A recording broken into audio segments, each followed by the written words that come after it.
내일부터 시작되는 총선 공식 선거 운동을 앞두고 여야 간 정책 경쟁에도 불이 붙었습니다. 한동훈 국민의힘 비상대책위원장 국회를 세종으로 옮기겠다는 계획을 내놨는데요. 자세한 내용은 국회 나가 있는 취재기자 연결해서 들어보겠습니다. 차승은 기자 전해주시죠.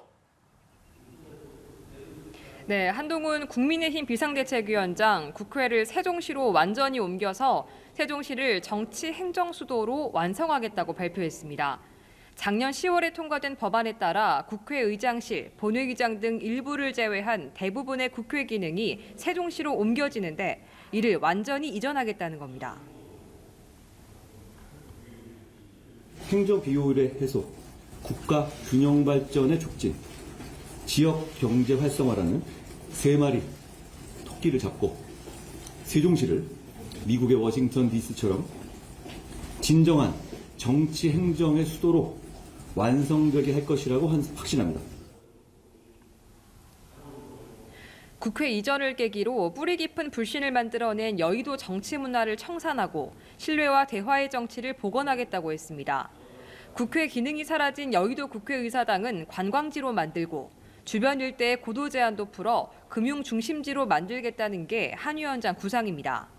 이에 대해 더불어민주당 환영의 입장을 냈지만요. 선거용인 거 아니냐, 구체적 방안을 제시하라는 등 의심의 눈길도 남겼습니다. 이재명 더불어민주당 대표는 충북 청주에서 기본사회 정책을 발표했다고요. 또 녹색정의당과 조국혁신당 등 제3지대 움직임까지 전해주시죠. 네, 이재명 민주당 대표는 비교적 보수세가 강해 험지로 분류되는 충북 일정을 소화하고 있습니다. 이 대표 충주에서 비례위성정당인 더불어민주연합과 합동선거대책회의를 열고 기본사회 5대 정책을 발표했습니다.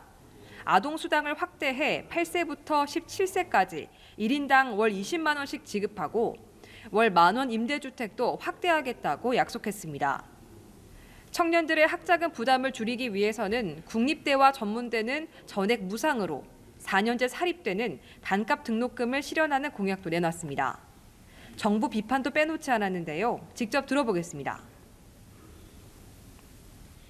윤석열 정권은 무능과 무책임으로 국민의 삶을 외면했습니다.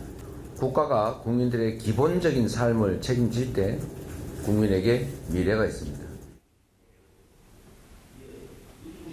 총선 공약집에 포함된 비동의 간음죄 입법에 대해서는 반발을 고려해 한 발 물러난 모양새입니다. 민주당은 공지를 내고 공약 준비 과정에서 검토되긴 했지만 당론으로 확정되지는 않았다면서 실무적 착오라고 해명했습니다. 선거가 2주 앞으로 다가오면서 제3지대도 분주합니다.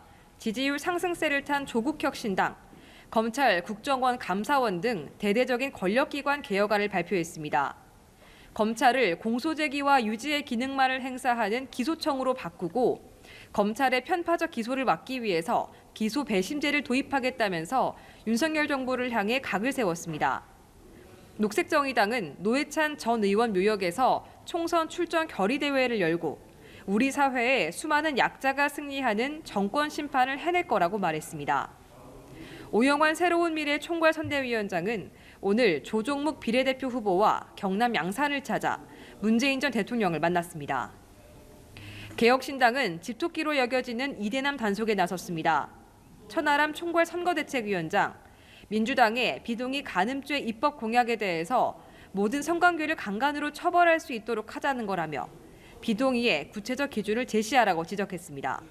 지금까지 국회에서 전해드렸습니다.